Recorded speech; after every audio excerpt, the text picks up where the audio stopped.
here. We are team 2. We are going to explain about rise of mass production and consumption. Myself, Jitesh, my team members are Deepak, Deepalakshmi, Daswant and Rakshit. Now I am going to explain about mass production. As we all know that US economy was developing after a war. The thing which is mainly contributed for US economical development was mass production. And mass production, Henry Ford took a main part in mass production. He was producing Ford cars, and he was following one method of the production, that is assembly line method.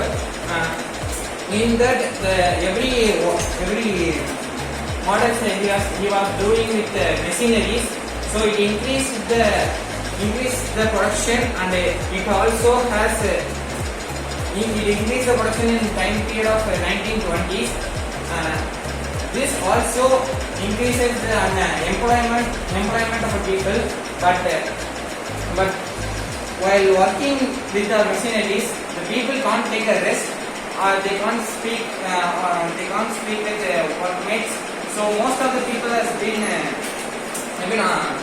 quit their jobs.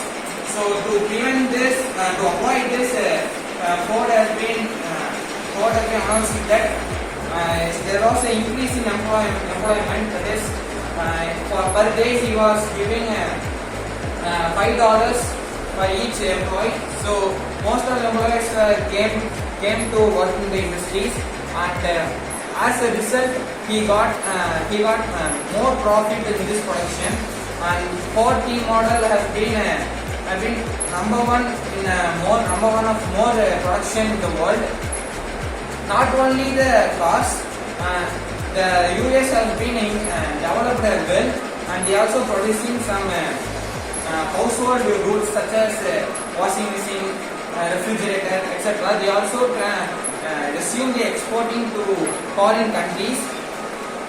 In that, the most of the countries like Europe has been copying the assembly line method. This is followed in US, and it helps Europe also to become developed in economic wise, and it has been become as an overseas lender of goods, and US become in a number one position compared to before situation in war.